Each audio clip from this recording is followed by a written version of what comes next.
In this chapter, we are going to cover select inputs.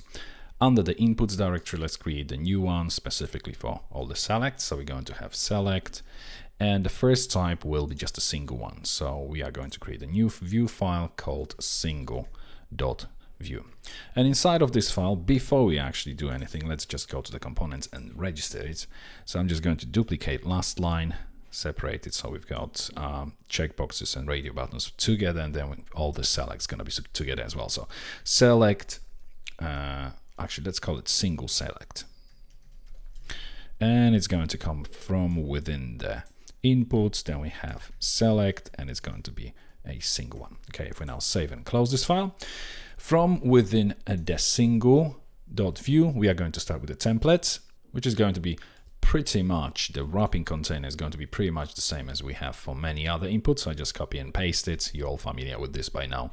Then we're going to have a slot for the validation, which will be obviously replaceable. If we don't provide anything within the opening and closing component tag, then obviously this slot will display what's within it.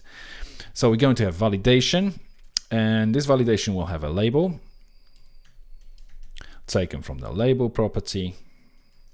Then we have ID taken from identity property. Then we'll have name taken from name. These properties aren't available yet because we haven't imported actually base input. Let's just quickly do it. So import a base input from, and again, we're going to go one level up, base input, and let's just quickly add it as a mixin. So mixins, a base input, and now all these properties are available. Okay, so we have name, then we have show, and it will only show when show validation is set to true. Then we have CSS class taken from computed validation CSS class. Then we have validation taken from validation, and the last thing is errors. So error equals error property. Okay, and that's our validation component inside of the slot. Then we're going to go for the select tag. So select tag, which will have ID of the identity.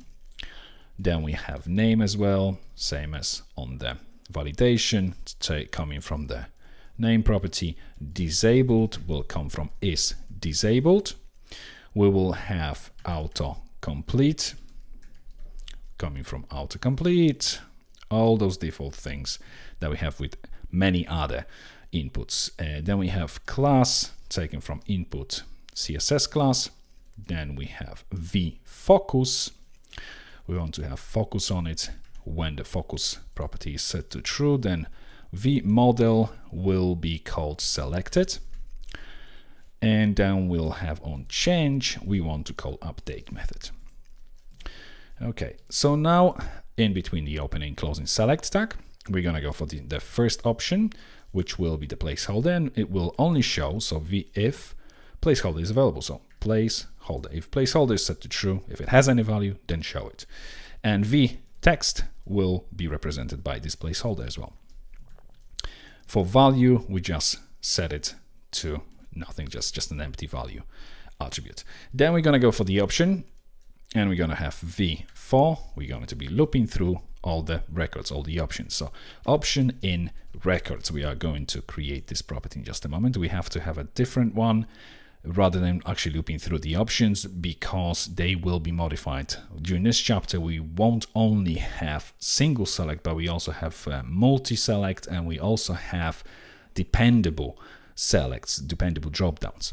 So that's why this records property will actually filter the records accordingly.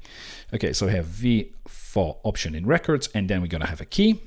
Key will be represented by option value, and then we have value also represented by option value. And after this, we have v text, which will be represented by option name. So this is our template. Now if we scroll down, we'll start with the data. First of all, we need our model, so it's going to be selected. And by default, we'll set it to whatever the current value has been set to. So current value. And the other one will be records. By default, it will just take options property, whatever is associated with the options property. Okay, next thing we're going to have a mounted method, which will first of all emit whatever the selected model has associated with it. So first emit this selected, and then we're going to initialize. So initialize, and after this we have register listeners. Okay, next we are going to provide the implementations for reset, clear, and update. So reset. When we're resetting, we're first checking if this current value is set, then that's what we're going to set it to. So this emit, this selected, we are overwriting this with this current value and also emitting it. And once obviously the current value has been selected and we've done this, we can just hit return because we don't want this, we want this statement to terminate. And otherwise, if it doesn't have current value, that means that we have to clear it. So this clear. After this, we go for clear method implementation, and this emit, and it just does this selected, and we set it to an empty string. So we set into empty string, and we also emitting this to our wrapper. Then we have the update method. It's all very similar to all the other inputs. The differences, main differences are naming of the given model. So we have selected, in the other one we had checked, and that sort of things. This emit just this selected. So whatever value is associated with the selected property, our model within this component just emit it to the outside world. Okay, and that's pretty much it for the single select within our form. I'm going to leave this props property here because we will use it in the following videos for the dependable dropdowns.